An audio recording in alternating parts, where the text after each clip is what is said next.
discussion was really good, man. Oh yeah. I think that was very helpful. So he can, Bill definitely is welcome back anytime for that.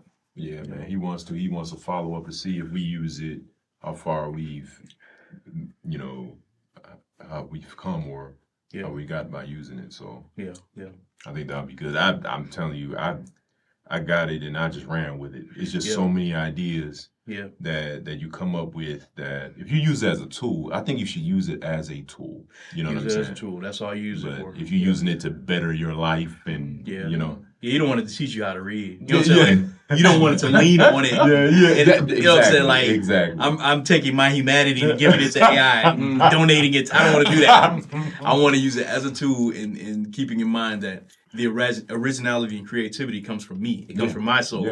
You know, you have to let AI know that. It's really only limited, but ChatGPT is only limited to like the last 5 years. Right? You know, because I mean, I did do some ChatGPT for the church, the Gloria Dei Swede church, and it only had so much there because I wanted to try and find out the significance of it as it relates to Black history. Because it's going to give you the history of that church. You can find it anywhere.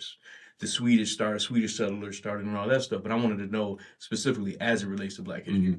And it gave me only so much. So it only knows so much. Understood. Because only so much research was done and put into it. That was put into it. It's not much was put into it. And it just said, it let me know, unfortunately, there are not a lot of records on Black history and passing through that church. You know, so it gave me a little bit of what it could, and then that was it. So, and that's unfortunate, man. So that's why I think when you want to get into truth telling and just digging kind of into our history as a people, it's important to put it best way you can in any channels that you have, because that's what kind of keeps that stuff alive. You know, and you feed the database the truth telling. You know, you don't want to feed it just garbage, man, because that's, you know, ChatGPT is only going to give you what is being put in there. So you gave me an idea. Oh, go ahead. Is it another form of like Wikipedia where anybody can put into it and then? It is. Well, it's ran by developers and people and programmers. I mean, they're uploading content from all over the internet to this. And then I think it probably has its own code written where it breaks it down and it can explain it to you in a comprehensive way that you can use. I think that's all it is doing, you know. So it's just a lot more advancing with Google, the Google browser. Agreed. You know, because you got a Google Rail browser, you can do a search. It'll bring you up a bunch of links to whatever you're looking for. Well, with ChatGPT, OpenAI, you ask it a question and it answers you as if you're talking to a human being. And it'll even give you references and things, but it actually is going to give you a comprehensive explanation of whatever it is you're asking. The only thing you can't do is you can't search for people. But I wasn't trying to oversimplify when I said Wikipedia. What I was really getting at is, you know, that old saying, to the victor go the spoils, and the victors, they're the one that write the history as well. So then with that in mind, whatever gets put in there is based on whoever decides to put in how much they value the information that's been put in there. That's very true. And so that's one of the things that I thought about. Before we started, you asked me that, and that didn't come to my mind. But as we've been talking, that came to my mind because in the discussion that you had last week, I thought about that because it's drawing from information that's given. I remember Mike made a point about, you know, basically stating that it is drawing from the information that is given. So if we don't value the information, or if we haven't done enough research to say, hey, there's more info out there, then it's only going to draw from what it's been given. That's all it is going to do. But unfortunately, what happens is, you know, just like if you read it on social media, that must mean it's true, right? If it's on the internet, it must be true. If it's on the internet, it must be true. Well, you know, do we hold info from chat, you know, the same way? Where, oh, this is wonderful, and this is good information, but it may be good information, but is it limited information? It is limited, and the integrity of it you can catch it in errors, because that's what Bill did. He caught it in errors. You can say, I think you're wrong about this, and then it'll go back and correct itself and say, I apologize, I will correct, you know, whatever it is. But yeah, it is limited, you know, and the integrity of it, I mean, you know, you gotta kind of just keep an eye on it, you know what I'm saying? But I think we should use AI as a tool to enhance ourselves in a mental way. So it should make you want to learn more as an individual, and not just I'm gonna just lean on this. I'm going to donate my humanity and my soul to this. Absolutely. What's up, brother? What's going on, brother? So, all right, so we're gonna go ahead and stand up right now for this young man right here. No, but I think we should let it inspire us to use our brains more. You Absolutely. know, so like when you were going in it and all the, because it's like, man, it's got to be about 2,500 to 3,000 open AI tools right now. Just different AI tools, not open AI. That's one company. So you can use the tool specifically for whatever it is you want. But I think we should go into it with the mindset that it is specifically just a tool. Yeah. It's not something Absolutely. it's not something that I'm allowed to teach my children or lean on in such a way that I become mentally docile to it, you know, because that's, I think something, so for the evil out there, I think that's the goal, to make us mindless mush to the machine. So you can't let that happen, you know. Right. And again, you don't go to AI for it to teach you how to read and things like that. You know, teach you how to speak and spell. Remember speak and spell? Yes. You know what I'm saying? You don't want to, you know. Right. Yeah. So you wanted to speak and spell or see and say? Speak and spell. See and say might have been another brand. Both. Oh yeah. Those both. Yeah. You talking about the one that you turn the arrow and it spins around? This is a horse. Yep. Yeah, exactly. Yeah, you don't want it to do that. You wanted to just kind of help you with the idea that you already have. And I say definitely be careful with it, E, because like I said, you put your story out there and then you see them on YouTube or in AMC theaters. That's why you gotta hurry to copyright it. You know, like copyright and different things like that. So definitely. Tamara, that's the first thing Tamara was like. She was like, "Ethan, you sure about this?" You know. You know what? We should definitely try and get somebody on here that knows about copyright and trademark. Yeah. Because I mean, content, man, is constantly being stolen all the time, and more so now in the age of the digital age. Yeah. Where literally, I mean, if you don't watermark something, you're done. You're toast. I mean, if you're a lyricist or a musician, you put it out there, it's gone. I remember Royce said that. Royce was like, man, once you put it out there, it's gone. It's just gone. So. Y'all still talking about AI? Well, we're just kind of just beating around about it. Oh, okay. Yeah. Thoughts on it? He said he's been using it a lot. Yeah, I've been using it. Oh, yeah. It's been helping out with like helping out my company with statement of works, disparagements, and different things like that. I mean, it's just been really giving me I think more volume, so to speak, of direction to look, you know, and it's really structuring me in a way of my thinking, you know what I'm saying, on what I could be missing, because I could type in a certain word like statement of work. Sometimes with that, that's a function, right? A statement of work is a lot that goes underneath that, right? So if you do put in a statement of work, it's amazing. Underneath that umbrella, there's other types of functions that you might miss. Okay. And it catches that, right? And you're like, man, I didn't think about that. And it's like, cool. You know what I mean? So I'm using it as that tool for things that I could be missing. Okay. Or even in the stories that I'm writing, it gives you a good suggestion on a direction that you can take that you said, I never thought about this. Then you can say, however, I don't like that, but I'd rather go this direction. And then it'll say, okay, what if we do this? And say, good. Now I will copy that information into another document so I can write with my own words. You know, because you don't want to use, you know, like you said, word for word. You don't want to do that. No, definitely not. Because that can be looked at as a bit of plagiarism.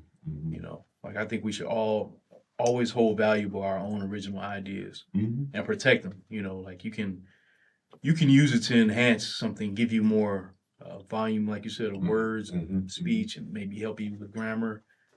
But the original content has got to be a way to protect that. So agreed. Copywriting and trademarking thing. So I got a couple of things I would like to trademark. You know, because anybody can steal it. You know, say, oh, this was mine, man. This is the date that I came up with it. The date. Yeah. So, yeah, man. Yeah. Something about, another thing is just to add before we switch topics, is like we're on a train.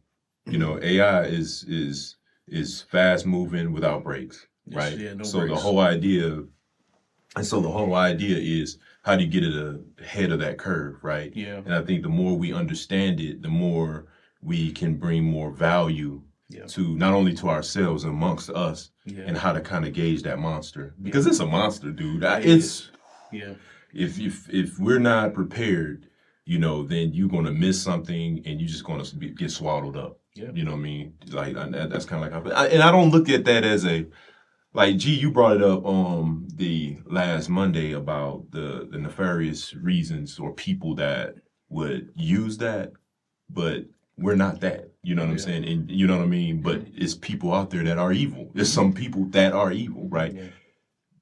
How do we get ahead of that? You know what I'm saying? And I think just the more, we utilize that tool, right, for good, I think that at least we can be examples for other people that may be afraid of the system, so to speak, because there's a lot of people talking about the fear of it. I mean, there's a lot of people talking. It's like, Scripture says God has not given me the spirit of fear, so why should I be afraid of this thing? So anyway, what you about to say? No, I was gonna say we hear a lot about the the people who might get left behind or, like you said, swallowed up. That was a good analogy, but I don't think anybody's gonna get left behind. I think it's gonna be as ubiquitous as cell phones. Yeah. I think it's an inevitability that everybody is going to be using in one way or another, whether it's on a large scale or just kind of small, but everybody's gonna be. I mean, we already use AI all the time. True, everybody's got a phone. That's an AI controlled device. The machine is constantly learning our how to optimize the battery, how to which apps to keep open and give more credence to, and all of this kind of stuff. What kind of permissions you need. Yeah. So we use machine learning all the time. We're using it for years. Yeah, Chrome, all Alexa, your Netflix, Siri, Google. Exactly. Yeah. But even simple stuff, YouTube, Netflix, Hulu, all of these things are using machine learning and algorithms to track your viewing habits, your entertainment, Spotify, everything. We use machine learning all the time. Yeah. And so I think it's only a natural progression, whether it is scary or not, because it definitely is scary. I agree with you. Yeah. I think it's just going to be a natural progression as we move into this next phase of using it for things like resume writing and content creation and all this kind of stuff. Once you really sit down and think of it, and I didn't think about it for real with a hopeful eye until we talked to Bill. Mm-hmm. But once I started to look at it from a slightly different perspective, I'm glad that we had him on. But I didn't look at it positively until I did then. Until then. And now that I have, I'm realizing that there are so many benefits to it. I've been using it too. I'm not going to share right now because I want to keep my stuff to myself. Yeah. But I've seen and I've learned so much just in the past week. I've seen and learned so much. I showed G some of the stuff. And I think it's just going to be something that we're going to it's going to be as natural to us as pulling out our cell phones or checking our watch or, anything else. You know what I mean? Well, I love that you kind of allowed yourself to embrace it that way because a lot of people, I think people are only afraid when they see videos of like a robot flipping a burger at White Castles or a conveyor belt in the McDonald's window. Yeah. That's when they get scared because it's like, oh, those are my jobs. That's my job, But like you said, I mean, we're a good 10, 15 years in to when you think about Google, Siri, Alexa, Amazon's literally using it for everything. Yes. I mean, when they suggest all these things for you to buy, that's all machine learning. Yeah, it's learning what your likes are constantly. Yep. And so it creates a lot of conveniences for us. I think, like you said, what we need to keep in mind and what I really want this topic to help people learn and understand is to really use it as a tool to enhance your gifts and your creativity. Creativity, I think Bill mentioned it.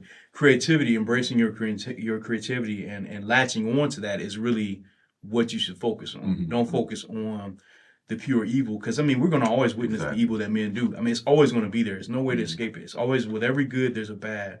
We need to be aware of it. And like you said, definitely stay ahead of it. Mm-hmm. Keep in mind that it is happening, the evil aspects of it. But we got to say to ourselves, how can I just focus on the good for it? Exactly. Yeah. So I feel that, man. I think people should not be afraid to learn. Just constantly be learning and thinking about the possibilities of how it can help you in your day-to-day life. Yeah. If you think of it like that, then that can empower, because I work with people every day that, I'm in technology and I work with people that hate technology, because I'm, and so you help them kind of understand like, wow, that was easy. I mean, it's not that hard. It's like, it's not, you gotta say, That's true. You got to get away from the pencil and be okay with the keyboard, be okay with the mouse. You know, a lot of people want to keep the pencil, man. They don't really want to evolve past that. Yeah. I mean, even now, like, you know, I've talked to people, I've talked to doctors and stuff. They're like, man, I hate technology. I wish I can go back to pads and pencils and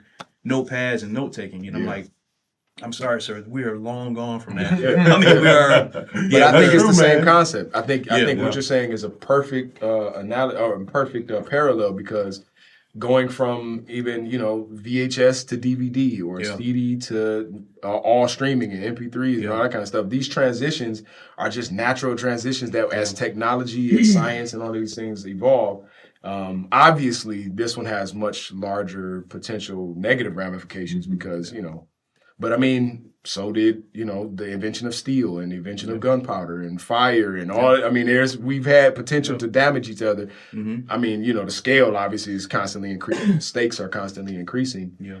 But if we approach every change with the idea that whoever has the worst idea for this change is going to be the guiding principle behind the change itself, you know, technology, science, whatever, medicine, all of these things, then I think we're living beneath what we can actually reach. You know what I mean? Because if I'm always looking at the horrors that mankind is capable of, then I'm inevitably taking some of my attention away from the beauty that can come from you know some of these changes. That's perfect, man. I mean, that really is. What you about to say, G? You look deep in thought. It's bubbling. Yeah. I see heat coming from his head. Yeah. From that little scab. It's just bubbling out. Okay, that's just wrong. Yeah, I know. Jeez, my guy. You got leakage. Funny. Hold on, stop, G. No, that's funny. Oh my goodness. That is hilarious. Man, that is funny. I don't know if I want to be part of the group now. We do it all the time. He's our guy. He's our guy. That was perfect. You can hear it sizzling. What's your thoughts? What are you thinking about anything? The evil aspects of it? No, it's not even the evil aspects of AI, man. I just and again, I'm tech forward, and even I was thinking about how, like, and I was talking to Bill last week, and I feel like it came across like I was coming from a negative space. I'm not. I'm just. I think I see I see a lot of potential both for good and bad. Sure. And as we all do. and I think the upsides, the things we can use it for, and the tools we can make with it, and things we can do with it are all awesome. I just my issue, my concern is with people, man. It's not even so much with the technology. Right. And I finally saw Oppenheimer. Man, I wanted to see that with y'all, man. I want to see that. It really. I think it's perfectly timed as far as when it was released, because the dilemma that he faced is, I think, exactly where we are right now. And I hear everybody, because I'm very tech forward. I love AI. I love the stuff we could do with it, but I just also see some potentials that I think I don't want to just gloss over. Yeah. And I think we've generally speaking, we've advanced technologically faster than we have spiritually, and that's always been it's always been resulted in a bad condition for most of humanity. We have not developed the kind of maturity that we need for a lot of the things we have at our disposal right now, and that's the problem.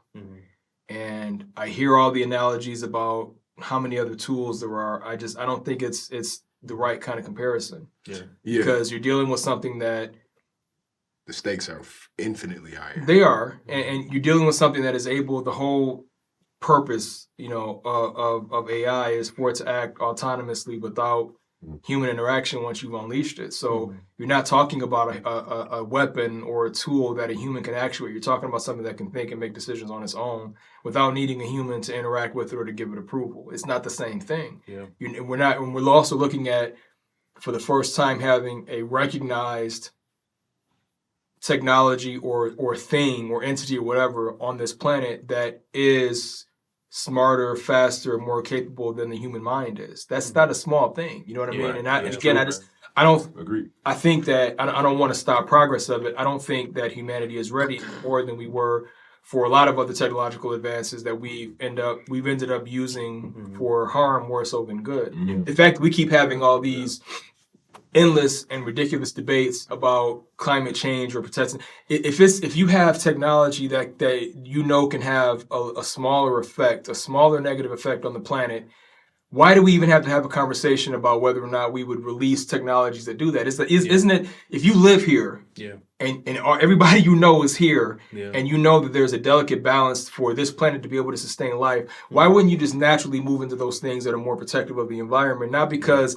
I'm worried about somebody having some kind of political agenda, but because you live here and you want the planet to survive, don't you? You want to have a place for you and your family and you know what I mean, to still survive on. Why does it have to be a political debate? Why do we have all these arguments and debates and funding that goes into all these political campaigns? That's not a political issue. That's a survival issue. Right. And regardless of how severe it may be, if you have technology to do better, then do better. Period. That's it. Yeah. So when I see us arguing about little stupid stuff like that has, in my mind, such a plain and direct solution to it, I don't feel like it's like handing a handgun to a kid. I don't feel confident that while there's going to be very mature people that do very great things with it, I just think that humanity has so much more growing to do. Right. You know what I mean? That I think that just there's things that I don't know. Like I said, I'm really not trying to be doom and gloom about it. I'm not, because I think there's a lot of upside there, but I don't feel like the tool comparisons fit for this one. So do you feel like from a technological standpoint, this is more AK-47, AR-15 technology-wise than it is a positive learning tool to enhance us? No, I think it could be both. I think that we're so immature that the things we're going to do with it. A lot of people are going to do a lot of great things with it, but I think a few people are going to do some really stupid things with it. I agree with that. And I think that unleashing it without having the right, again, things that people make political and financial. Elon Musk has been saying for years, let's just make sure we regulate it. Let's make sure we put certain rules in place and boundaries in place to make sure we're not going to create a monster. And everybody's ignoring them. You know what I mean? Exactly. So when you got one of the smartest guys, the richest guys, most tech forward guys telling you're going to unleash Pandora's box if you're not careful. And citing all these examples as reasons why we need to have regulation, why we need to be careful in how we approach it, and everybody blows right past that. It's just like it's just stupid. It's like and I kind of think we have it coming. So it's like in my mind, I'm like, it's just gonna be what it is. But it's just I would love to see us work on being smarter and more mature with stuff, so we be ready for something like this and have more good things than bad things. You know what I mean? Yeah, I think responsible behavior as an approach to any technology is imperative. I mean, if you look at the cell phone and social media alone, I feel that has put a strain on the dynamics in households. Yes. You know what I'm saying? Just that alone, due to irresponsibility and laziness, people just kind of, toss their kid a cell phone or a tablet and let that raise them. And that right there alone, I think, is detrimental, along with social media and other things. So we always have a responsibility with anything as it relates to technology to say, okay, what is my stop point with this? Like, how far do I personally want to go with it? Unfortunately, the masses it's not going to work that way, because if you build it, they will come. If you develop it, they will use it without even any thought, So, but as individuals and as people of influence, because whether we know it or not, we are people of influence, in any platform that we find ourselves on, we just want to have the discussion. Hey, drink responsibly, use AI responsibly. Don't lean on it to be you. Don't lean on it to just totally replace your entire thought process. Because you will find, just like with an athlete that stops working for a week, mentally you're gonna be like, man, I can't even read. I can't even formulate. I don't even know where punctuation is going anymore. I don't even know that I'm supposed to indent this paragraph. And that's literally happening. I mean, there's a generation of kids I don't even know if they know how to write in cursive. No, they don't. So they don't. But like you said, technology definitely will accelerate that if we're not responsible and use it responsibly. And it's just the fact that we always have the most immature, senseless, negative people out of the 8 billion here that always seem to be the ones in control. It frustrates me. You know what I mean? It's like, again, I love the perspective that Bill brought, because he's doing so many good things with it, and that's awesome. You know what I mean? It's places I want to promote and invest in and push forward and love to see that aspect of it. But it's just, and I'm not going to spoil the movie, but just while you're watching the movie, when you see it, be thinking about where we are with AI right now, because and again, this is history. So, even talking about whatever happened in the movie, it's not like it's known. It's not really anything you could spoil. Yeah. But the big question that they had while they were developing it was, they didn't know if the process of releasing that neutron from the atom and that neutron spark, shoots into the core of the next molecule, and then it explodes and that neutron shoots over. Mm-hmm. They didn't know if they were going to cause a chain reaction that was going to ignite the entire atmosphere. Mm-hmm. And they still went ahead with it. Wow, that's scary. Right? So you had this man, after witnessing the devastation that his creation created, he was asking Einstein, whether, he was asking Einstein about that problem for a minute. They were talking about whether or not that was something he needed to be concerned about. And his conclusion at the end of the movie was, we were concerned that in letting go of this tool, of this weapon, of this technology, would we, he was talking specifically about will we destroy the earth by causing this chain reaction? Yeah. He said, but my fear is that we already have. So even without that chain reaction that ignited the atmosphere and destroyed everything else, things changed so much as a result of that. And when he saw the people that he had given that technology to, because the way they blackballed him and did his career after that and his reputation after that, he realized that people were not as smart and sensible about it that he handed the technology to. Yeah. And almost immediately they didn't need him anymore. You know what I mean? So it's just like, it's all these things that I don't, again, we've matured more technologically than we have spiritually, and that sets us up for bad things if we don't correct it. Okay. If we don't get us in a better mindset first. I'm less worried about the tool and technology as I am people that are going to have it. Yeah, you know what I mean? Yeah.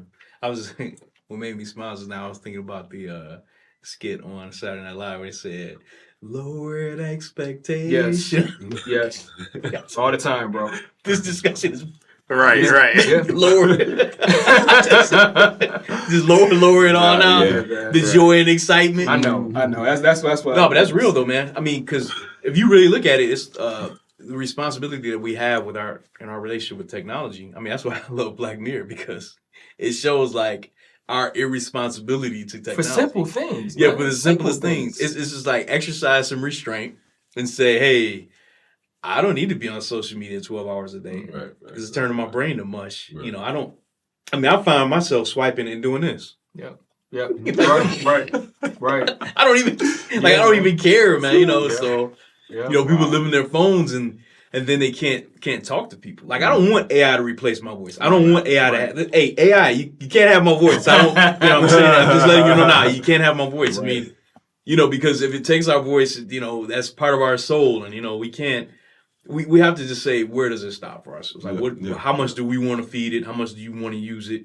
Use it to enhance. Yes. The things like, if I'm just trying to write a paper or something simple, but I'm not like allowing it to replace how I study things. Exactly. Like, I'm not looking for it to just tell me about my own history. That doesn't make sense to me because that's going out of the world backwards.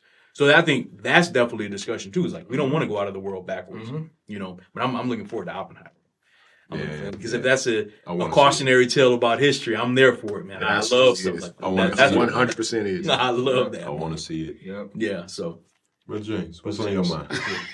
Because I feel like I always have this marker in my head of like too many words when I'm talking too much. You're good, man. Yeah. And so I always got to be like, I'm looking light be going on. Yeah, beep, talking too much. Right. Yeah. So that's why I'm like, I want you to weigh in on it. You mentioned the spiritual aspect.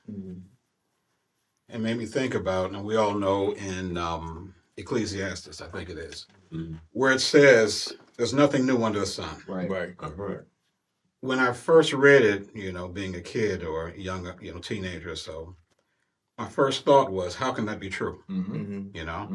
Because just when you go from in the late 1800s, they were just coming up with automobiles and maybe they're dealing with electrification. And then now, 40, 50 years later, not even that much, we're talking about flying. And then in the 60s, if you believe they actually went to the moon and not some space station,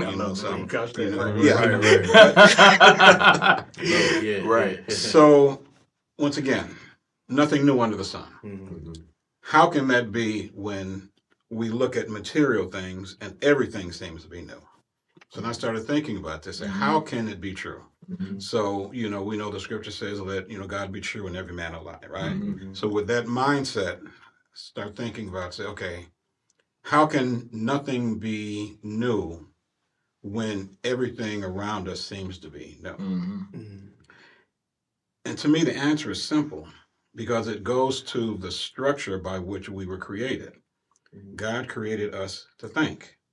And our capacity to think using our intellect, given the earth and what secrets that we've come up with and learned from the earth. We learn a certain metals, if you put them together, they do this, and that information wasn't there before. So when we're thinking about this that we're talking about now, and we fear it because the AI knows more than me, the individual, okay?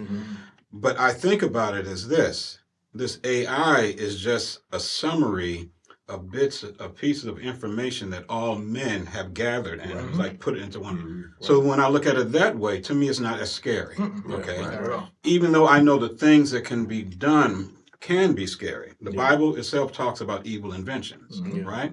But it's not the tool, going to the point that you were making, it's not the tool that's evil so much as it is the intent behind using the tool. Okay? So I recognize that this new age, this AI, I try to simplify it from this standpoint. It's bits and pieces of information from people all over the world over a long period of time. You put it all together, okay? So then, of course, that's going to be faster than one individual that's only relying on what they know and maybe what they can remember from other people that they've come in contact with, okay? But like I said, let God be true and every man be a lie, okay? So I go back to that and I think about this, okay? Since I know that it's just a summary of the knowledge of mankind, and if I believe the word of God to be true, which basically says, if you don't do whatever you do, if you don't include me, God is going to come to naught, okay? But then we're looking at this and say, this is great and powerful and awesome. But then if we believe what the Bible says, God says, ever learning and never coming to the knowledge of the truth. Now, we use that scripture with people to saved or unsaved, right? Way deeper than that, okay? So with how we gain information and knowledge of ourselves, interaction between people, can we actually go beyond Pluto and Jupiter into other?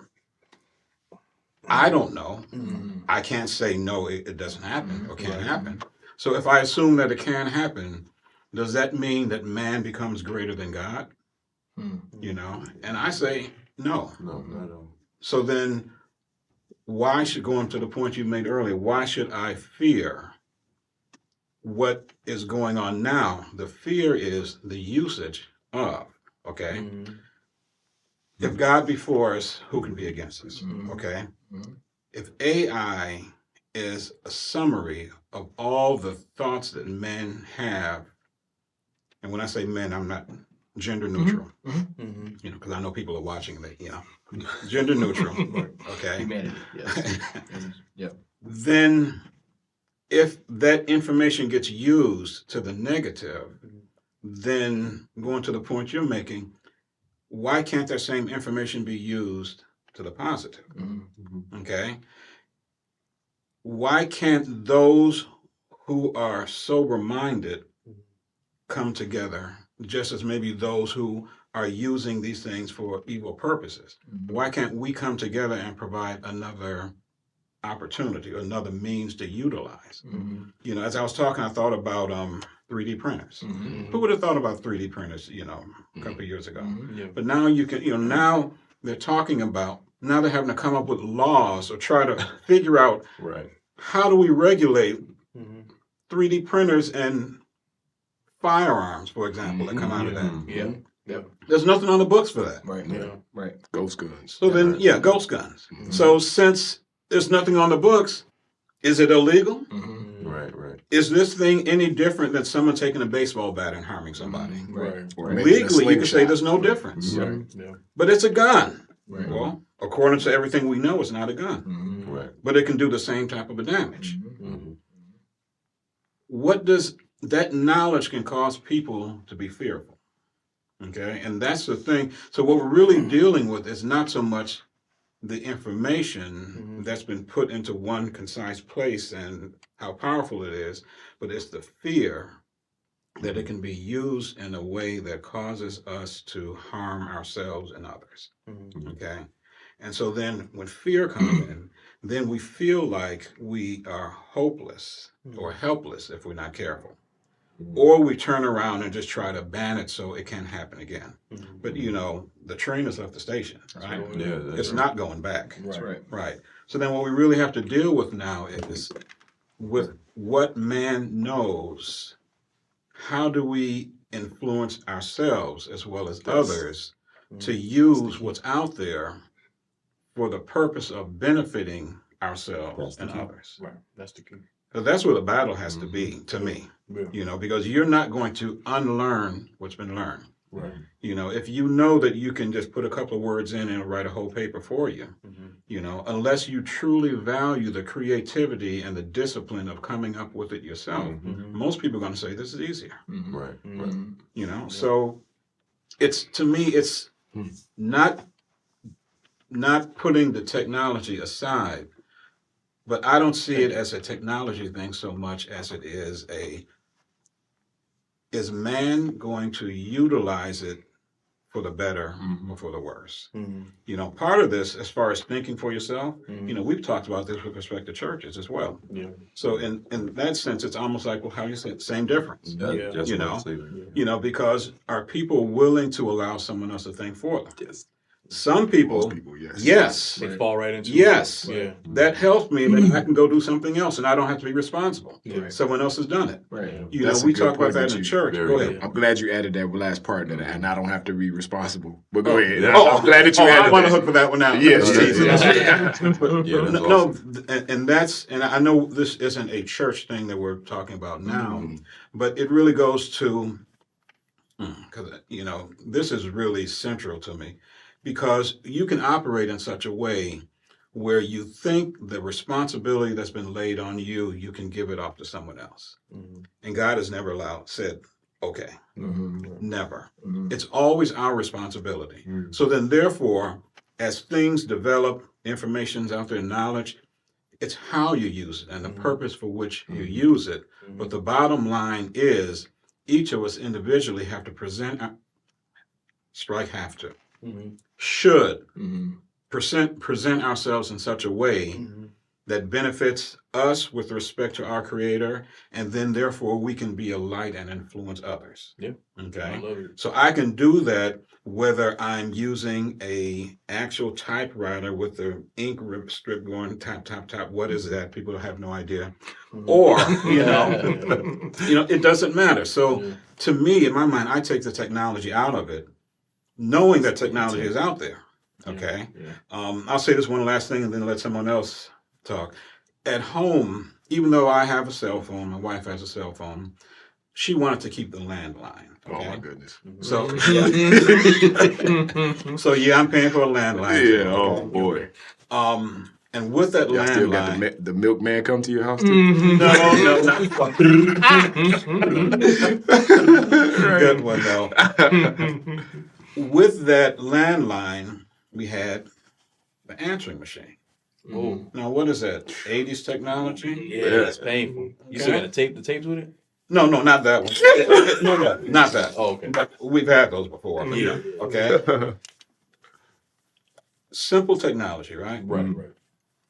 As God is my witness, I don't know how to get messages off of that thing. Oh, bless your heart. As God is my witness. But it's not because I'm scared of technology, and it's not because I think I can't figure it out.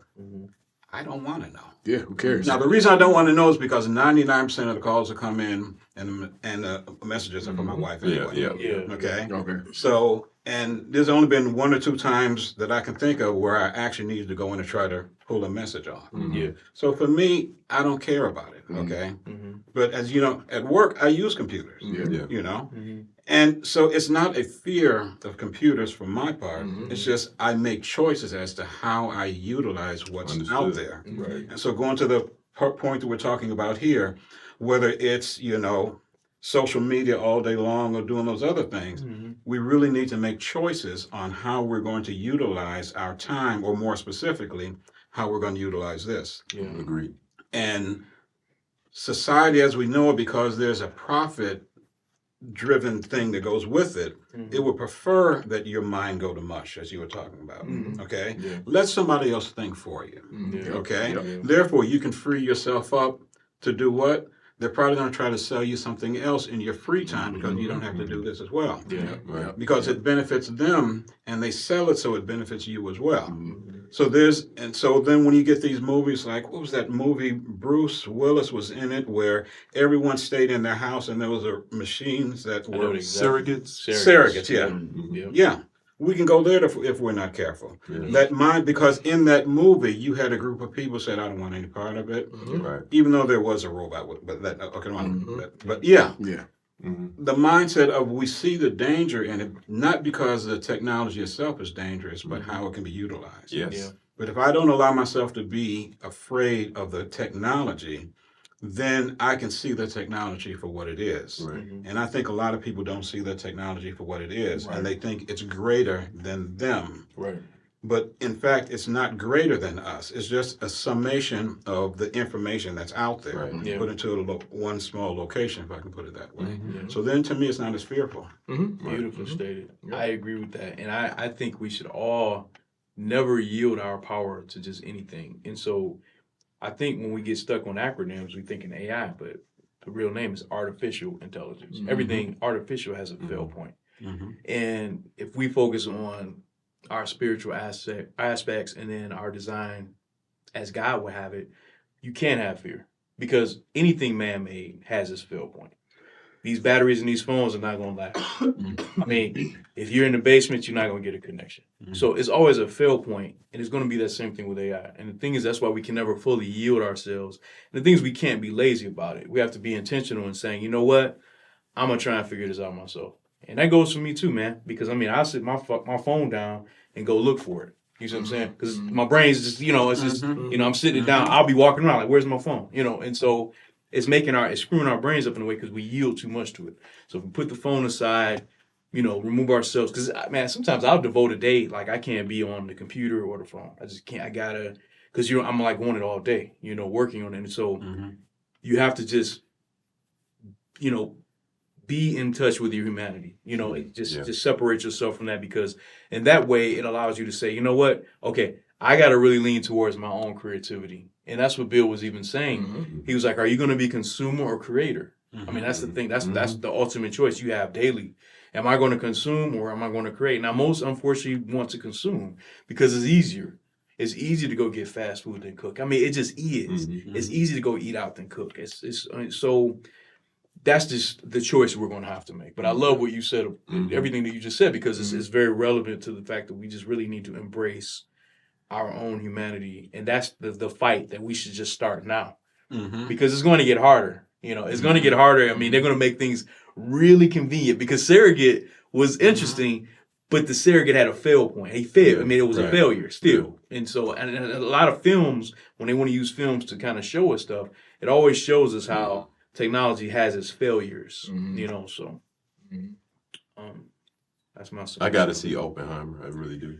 Yeah, because the points that I was listening to you guys making, especially when you brought in the spirit side of man, right? And you think about the intent. I think it was you I was talking to, or Tamara.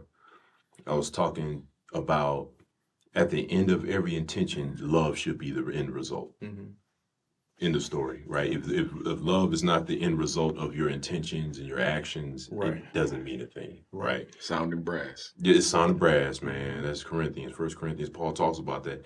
And I think that if you approach it in that manner, once you talk about love, evil or bad things are on the opposite side of the spectrum, right? But that's the reason why we have to delve ourselves into the good side of these things. Because like you said, man, it's a train. I mean, you know what I mean? We're already there, right? So what do you do with it? How do you get ahead of the curve? You know, and that's the biggest part. But when you draw back and you think about technology in itself, what did the people see Noah building at Ark? That's a technological apparatus that man has never seen before. So when you talk about the wisdom that God gives man has always been there. It's how are you utilizing it, going back to what you're saying. When you think about every little thing, where did the stone and the bones and the axes come from? That's wisdom.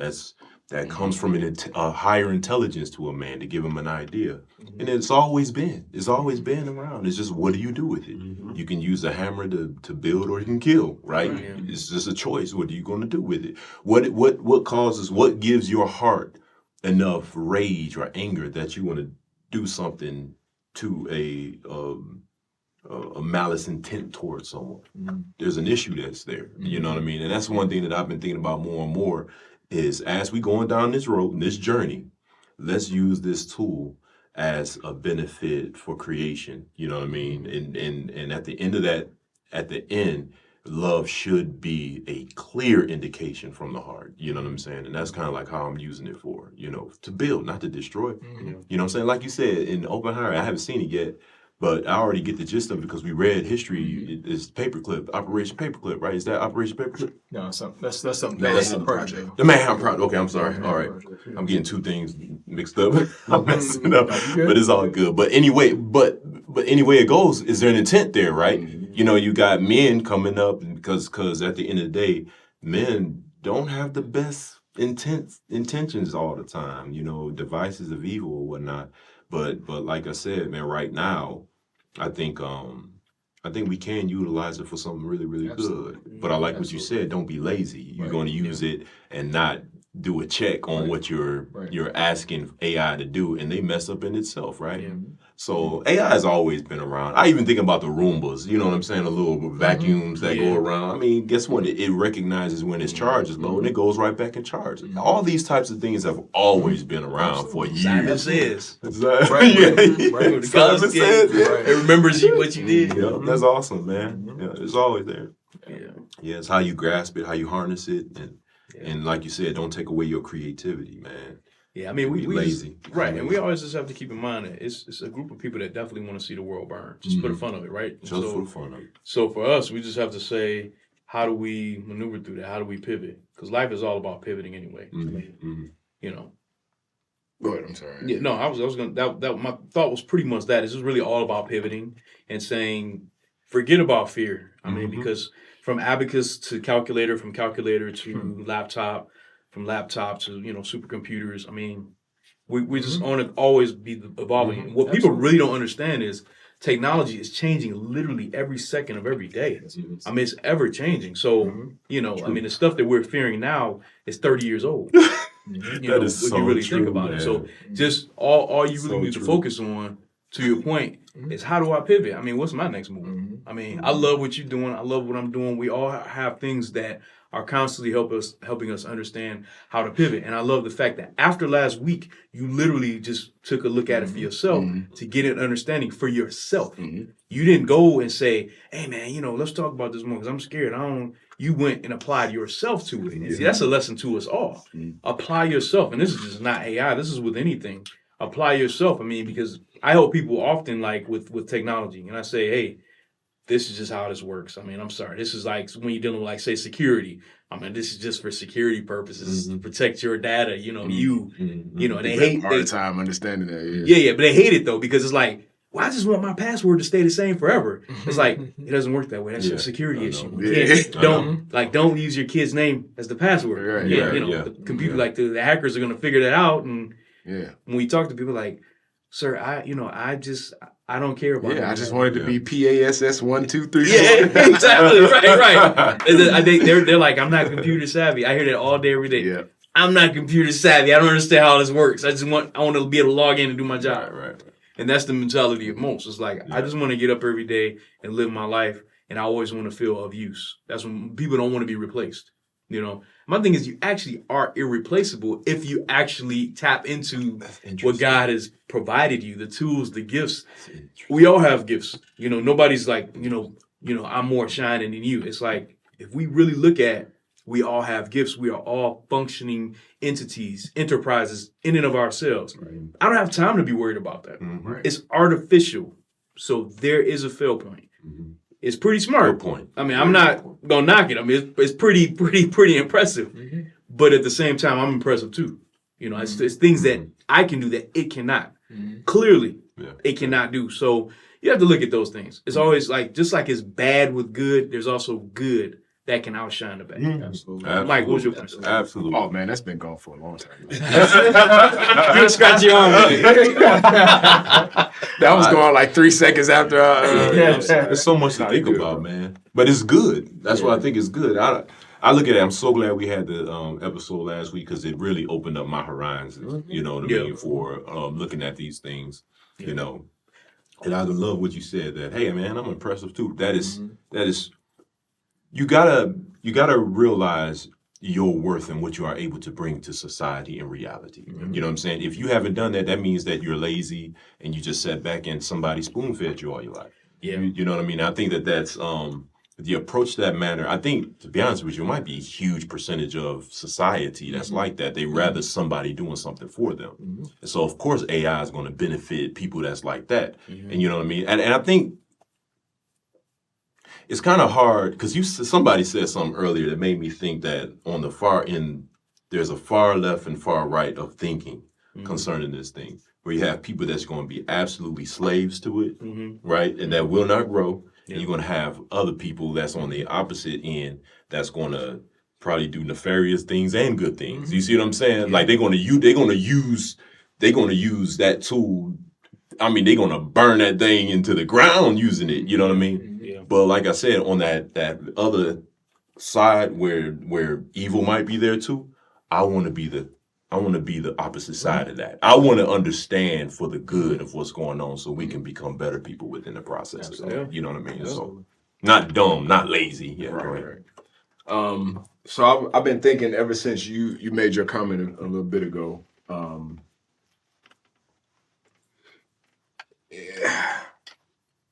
I've turned it over in my mind a whole bunch of times. I was listening to y'all, but the whole time I'm turning over your most recent comment, the doom and gloom one. No, I'm just playing. I'm just playing, bro. No, but here's the thing. The more I think about it, the more that I am convinced.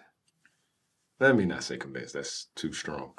But the more likely it seems that some form of what we're seeing, the kind of the birth of right now, some form of this is probably going to be one of mankind's greatest, problems in going forward. We've seen it, through a lot of the entertainment that we've watched throughout history. iRobot, The Matrix, Surrogate. I mean, on and on and on. That list is Ex Machina. That list is endless. Definitely. Having said that, however, another point that you made, and I think it was beautiful that you brought up both of these things. You also brought up the spiritual state of mankind, so to speak. If we are able to understand that each of us has been given a specific purpose, that as long as we maintain a certain level of focus, that goal will be achieved regardless of what's happening in terms of the atom bomb or AI or robot soldiers or whatever it might be. If I've been given a purpose on this earth to introduce some sort of new revelation to mankind, whatever. If this is my purpose and I find and I'm aware of that purpose, and I seek that purpose out and I walk that path, regardless of what's going on around me, that purpose will be completed. And that's really what matters. The world is going to end. We don't have a choice. It's coming, whether it happens next year or 5 billion years from now. It's going to happen. That's just the nature of life itself. Right. And then, of course, you got the prophecies from the Bible or whatever. But even if we didn't have that, science tells us that the world is coming to an end. You know what I mean? Yeah. So regardless, one way or another, this world is coming to an end, whether it's from the atom bomb or whether it's from machine learning and AI taking over and destroying mankind, whatever it might be. I think the important thing to focus on is, number one, the present moment where we are able to make, positive leaps and bounds and progress in terms of technology and machine learning. But also, at the exact same time, understanding that our spiritual course has to stay personal, because I have my own goal, you have yours, you have your own purpose, whatever, all these things. And if we can start to influence those around us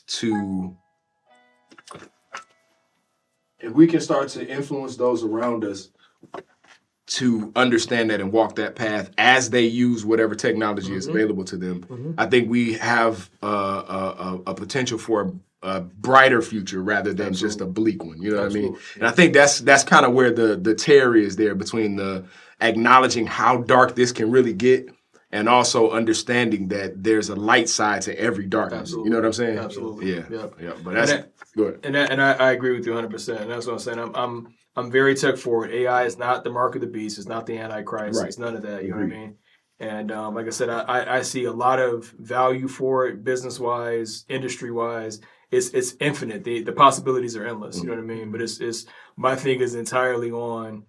For one, we gave it one of the worst mindset creatures to point it to in learning human behavior. You're right. Yeah. And then thinking about just because it's the learning models were a lot of times done based on human interaction. Oh, okay, I got you. Right, bad model to start with. Right? You know what I mean? But just less than ideal. And as much as I'm a fan of like Terminator and iRobot, I don't think that's the end we're looking at. Right. I'm looking at it's a race right now between U.S., Russia, and China for the most efficient war-based AI. Mm-hmm. They're already deploying it overseas where it's killing civilians and soldiers alike.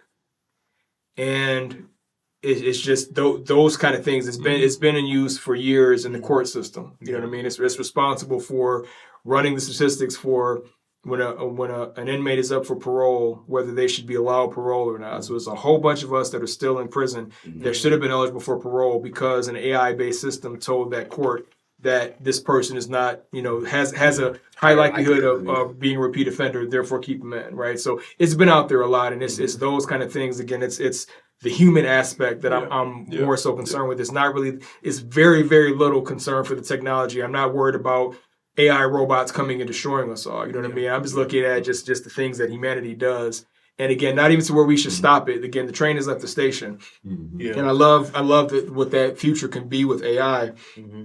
I just think we need to make sure we put a whole lot of emphasis and effort on our growth, because our growth is going to be much more important, and the lack of growth is going to be much more detrimental if we don't get a hold of that before AI continues to progress. That's my thing. I want to really make sure that we realize we're on the precipice of either something great or something that can be used as a part of our downfall if we don't grow up. And that's really where my mind goes back to. Again, it's not the devil, it's not AI, it's not, or whatever. You know what I mean? It's not the mark of the beast, Antichrist kind of stuff.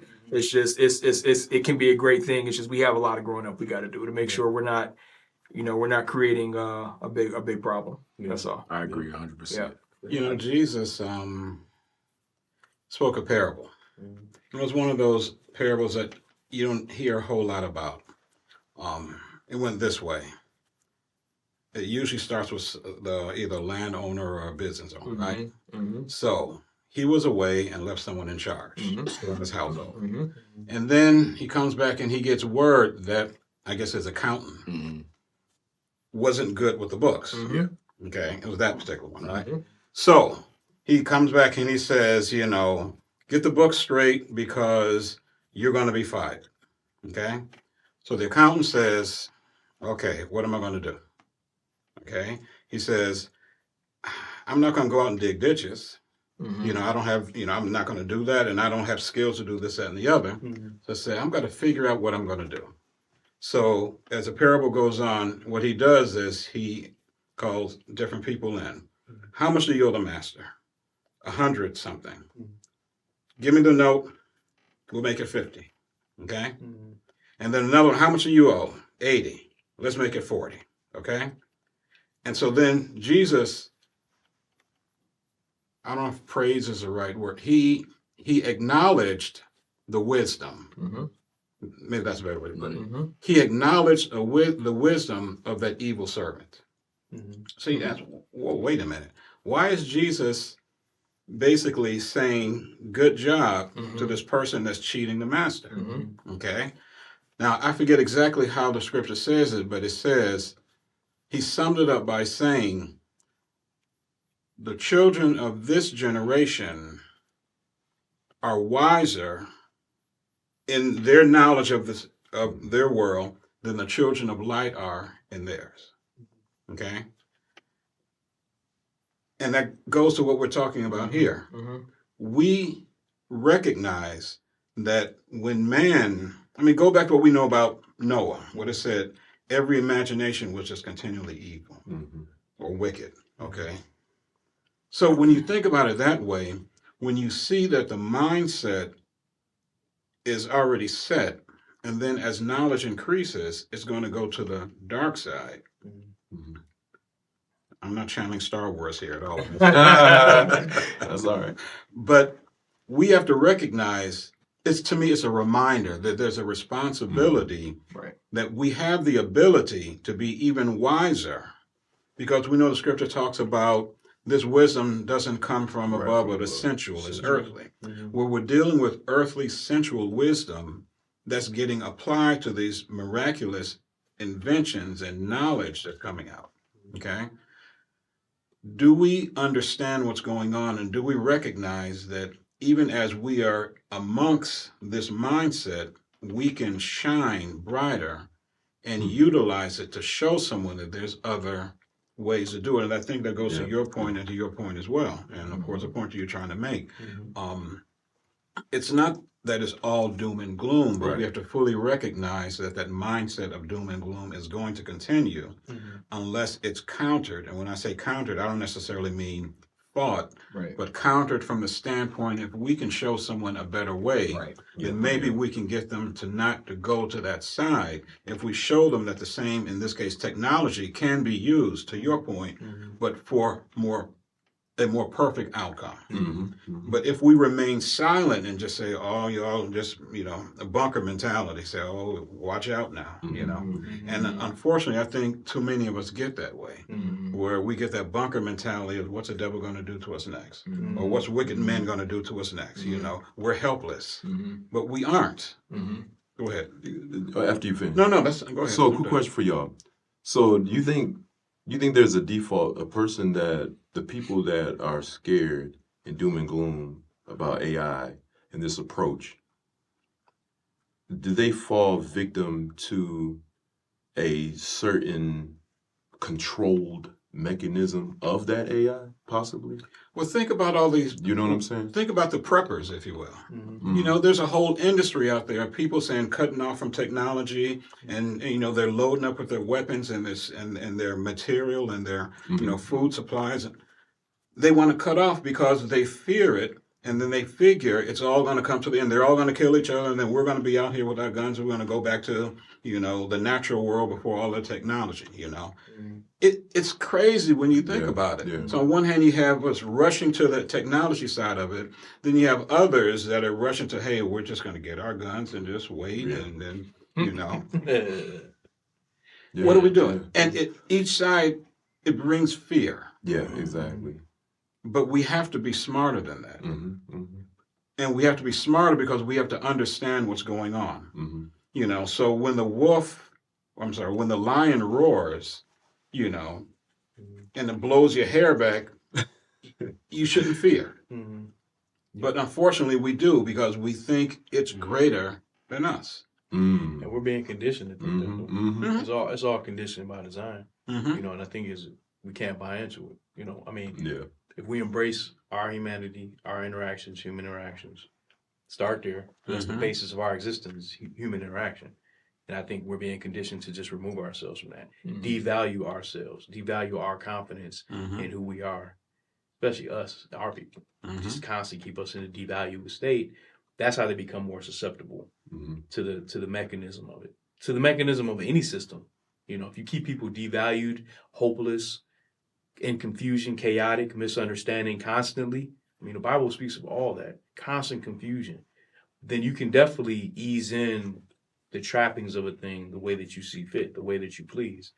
But if you remove yourself, because I mean, I kind of like the prepper mentality. I kind of like the idea or giving myself the option to say, hey, I don't need all that. I'm going to swing in the trees. I'm going to be out here. Now, what I was saying, though, is and correct me if I'm wrong, but maybe the mindset that comes out of it is fear, and we have to protect ourselves. Well, at least I know some of us. For some. Okay. I think for others, it's a confidence that I can survive through anything based on using my own resources. Because a lot of these preppers are like really going back to like, I mean, it's one guy I watched that can take the fibers of a particular plant and build some of the strongest rope I've ever seen. He will sit there and take it apart because it's a fiber in a particular plant, and he shows you how to make different rope with it. So people like that, just armor yourself with the level of knowledge that can't be taken away from you. Like, so that's confidence more than I see it as being. And to me, I see that as advanced knowledge, just like the computer stuff. Yeah, exactly. So a lot of preppers are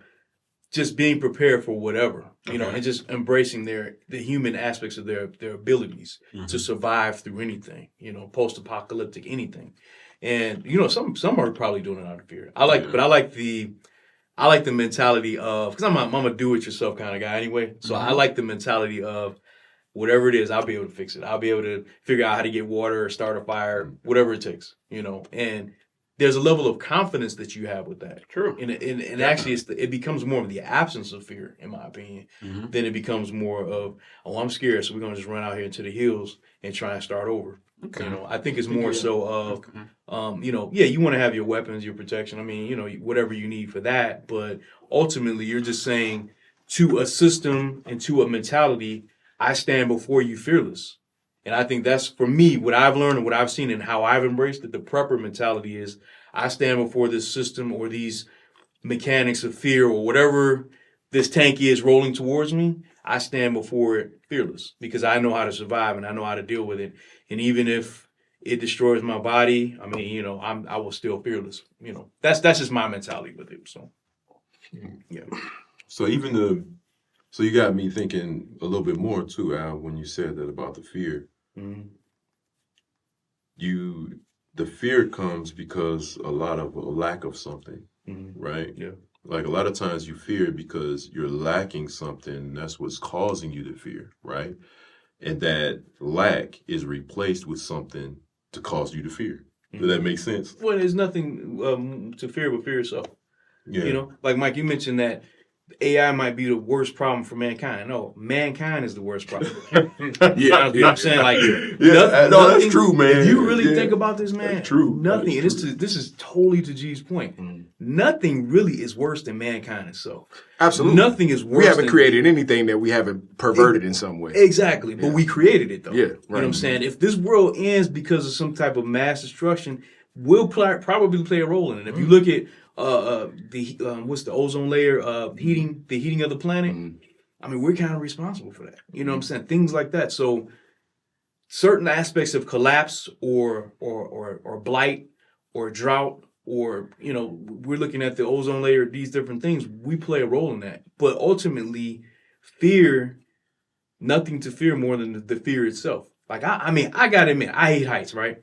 But there are certain things that I will do that challenge that. And then once I actually am on some kind of high bridge somewhere, I'm like, yeah, I'm up here. Like, I'm still alive. I'm not bleeding out. You know what I'm saying? Like, I'm up here. I mean, And so once you actually tackle it, and again, with the prepper thing, once you say, okay, I probably could sleep out in the forest at night, and I don't have to be worried about being ravaged by a bear.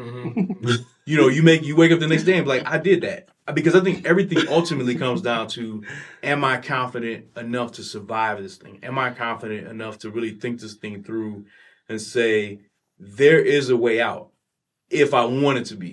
You know what I'm saying? If you lock me in a dark room, I may not try and look for a door. I may just sit there and say, I'm scared of the dark. I'm going to just sit here and cry. Or I'm going to start feeling around and look for a door to get out of this situation or make a better path or better way for myself. Because just because the masses suffer doesn't mean we all have to suffer. That's just my thought. That's true. I think sometimes too, it's all about the mentality of the person, and sometimes you don't know what that person's mindset is, because I'm sure you do have a lot of people that are preppers because of fear. Yes, A lot of them, I'm sure, right? And I'm sure there's a lot of them who are, like you said, just do it myself. I want to be ready for whatever. So therefore I can exercise myself in a few things and try this and that. Because like I think too, the outcome says a lot about what people think about, you know, the person that preps, right? Because I'm sure people that were laughing at Noah when he was making the ark, I'm sure were thinking, what are you doing that for? You know what I mean? And I'm sure, you know, it's Joseph, right? Storing up for 7 years of famine. It hadn't happened yet. So people are like, what are you doing? You know what I mean? So I'm sure a lot of times it's like that. You know, if somebody can't see what you're thinking or what you're preparing for, they might think it's a fear response. They might think that it's unnecessary. Either you know something or you have a valid enough concern that says maybe it doesn't happen, but I want to make sure that if it does, I can try to, you know, protect for the best outcome. And I'm sure there's a lot of people in that same condition. Oh, this is gonna happen. This is gonna happen. I gotta go and I gotta do this. And it's like they're fearful and they're like, I don't know what's gonna happen. I'm gonna get overtaken. Therefore, I'm gonna sit here and I'm just gonna clutch my rifle. And that's all they know how to do. And they're terrified. You know what I mean? So it's like a lot of it is you gotta look at the mentality of the person, because preparation and fear can both look the same. You know what I mean? And it's, you gotta really get to the mindset of the person behind it. Have y'all seen the movie Red? Yes. Retired, Extremely Dangerous. Yeah. Oh, yeah. Bruce Willis and John Malkovich. Oh, yeah. So John Malkovich's character in that is a prepper. That's a prepper. It's cracking me up, man. So the way I look at it, I'm looking at both sides of that coin. So John Malkovich in that film is a prepper for sure. But then you look at movies like John Wick or The Equalizer and stuff like that, where they've retained a certain amount of skills and all of this kind of stuff. It's not a part of their daily life that they got all these guns under the floor and all this kind of stuff. It's not a part of daily life, but they're prepared just in case, you know, something pops off. And then he takes a sledgehammer to the floor, breaks it open, and now I got all my supplies, my money, my passports, all that. To me, that's the ideal, because I want to have what I need and put it to the side and not consume my life, my thinking. Right. John Malkovich, this man had booby traps in his front yard. He was popping out the bush with the rifle and stuff. To me, that's what the image that you conjured with what you hopefully conjured doesn't bother you. That's the image that you brought up or that you showed or portrayed. And then I know the image that y'all are talking about, which is closer to that kind of John Wick thing, where it's like, my life is a regular life. I live and I, you know, whatever. But I make sure that I work out and I make sure I stay in decent shape and I make sure I got enough food just in case, you know, there's a shortage of anything or water or weapons or whatever it might be, passport, cash, gold, whatever it might be. I acquire these things, these skills, this knowledge, and then I just set it to the side, and then I go back to work and live and enjoy my family and friends or whatever, and I make sure I keep myself sharp, but at the same time, I'm not popping out the bushes when the mailman come, you know, because I'm scared of what, you know, I don't got my tinfoil hat on and all that. So I think there's a valid argument on both sides of that in terms of people can definitely take it too far, just like with anything else. But then I think it's wise, in fact, to have a certain level of know-how, supplies and certain, you know, that type of thing. I think that's just flat out wisdom. You know what I mean? You don't run out of soap, you don't run out of milk, you don't run out of whatever. You know you're going to need it at some point, or you might need it, so you go and buy it. You know, it just makes sense. You know what I mean? Important not to be driven by fear, though. Absolutely. Absolutely. That's the key.